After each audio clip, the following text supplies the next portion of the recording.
Welcome to the Fishbowl with Jade. Thank you for being here. I don't take your presence lightly because time is something you can never get back. So go ahead, put on your scuba gear because today we're diving deep.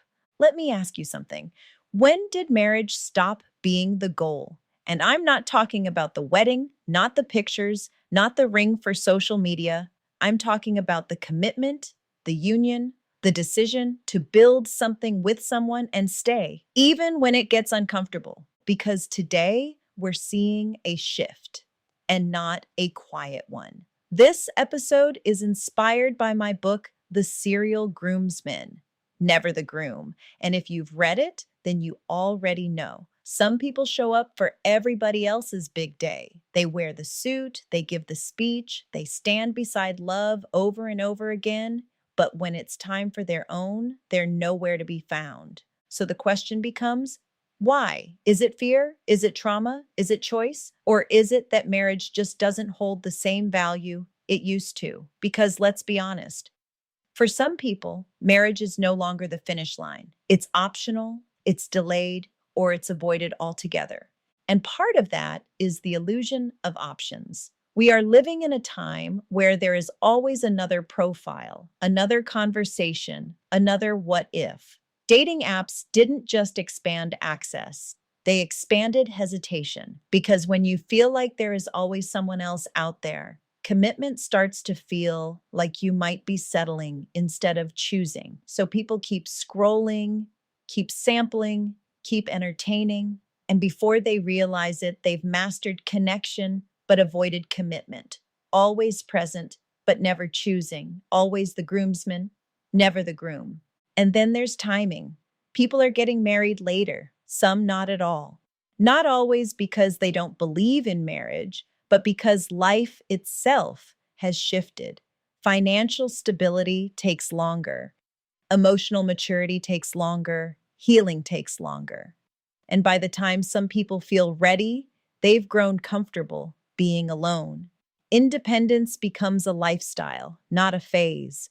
And partnership starts to feel like an interruption instead of an addition. Now, let's talk about what people are experiencing in real time.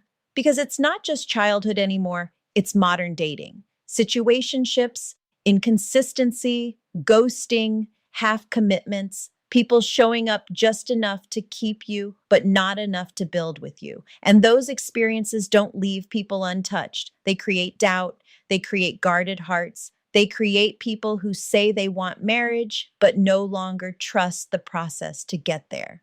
So now commitment feels risky and avoidance feels safe. But let me bring something into this conversation. I heard a comedian say marriage is like going to the fair and getting on the same ride over and over again for years. Now, on the surface, it's funny, but if you sit with it, it's also telling. Because what does that really mean? Is it saying that marriage becomes repetitive, predictable, maybe even boring? Or is it exposing something deeper? Is the issue really the same person? Or is it our relationship with consistency? Because a lot of people love excitement, but struggle with stability. They crave newness, new conversations, new energy, new attention. But marriage, real marriage, is built on familiarity. It's built on waking up to the same person, having some of the same conversations, working through the same patterns until they get better. So when someone says it feels like the same ride over and over again, we have to ask, is the ride the problem? Or is it that we don't know how to experience depth in something that doesn't constantly change? Because there's another side to that analogy. Some people keep getting off the ride thinking the next one will feel different. But every ride has a pattern. Every relationship requires maintenance. Every connection over time shifts from excitement to intention. So, what are we really chasing? Are we chasing love or are we chasing the feeling of new? Because those are not the same thing. And if you need constant change to stay engaged, marriage will feel like a trap. But if you understand that depth creates its own kind of excitement, then that same ride starts to feel different every time. Not because the person changed, but because you did. Now let's go deeper.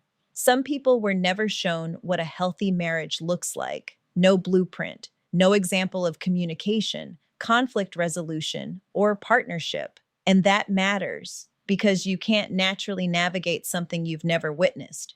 But here's the other side of that truth. Some people have seen healthy marriages and still don't choose it.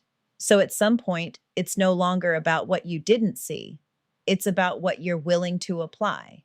Because marriage isn't just learned behavior, it's discipline, it's sacrifice, it's consistency. And not everyone wants to do that part. Now, let's talk about the illusion we don't call out enough. People still want the wedding, the celebration, the aesthetic, the moment, but they are quietly opting out of the lifestyle that comes after it because a wedding is a day, marriage is every day after that.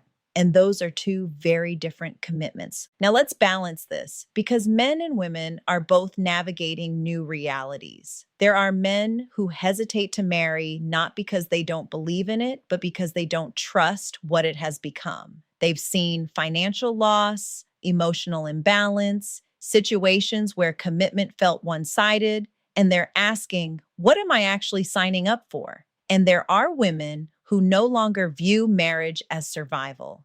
They've built careers, stability, independence, and now the question isn't, can you take care of me? It's, do you add value to my life? And that shift changes everything because now marriage is not about need, it's about alignment. And alignment is harder to find than necessity. But here's another layer we can't ignore. We are living in a time where men and women are being taught to protect themselves from each other instead of build with each other. Social media has amplified division. It tells men to guard their resources, it tells women to guard their independence. And somewhere in the middle, partnership is getting lost because you can't build with someone you're constantly bracing against. And then we have to face this truth. Some people don't avoid marriage because they don't want it. They avoid it because they don't trust themselves in it. They've seen their own patterns, their inconsistency, their inability to communicate, to stay, to be accountable. So instead of stepping into something permanent, they stay in cycles that require less of them. And then there are those who want the benefits of marriage without the responsibility of it.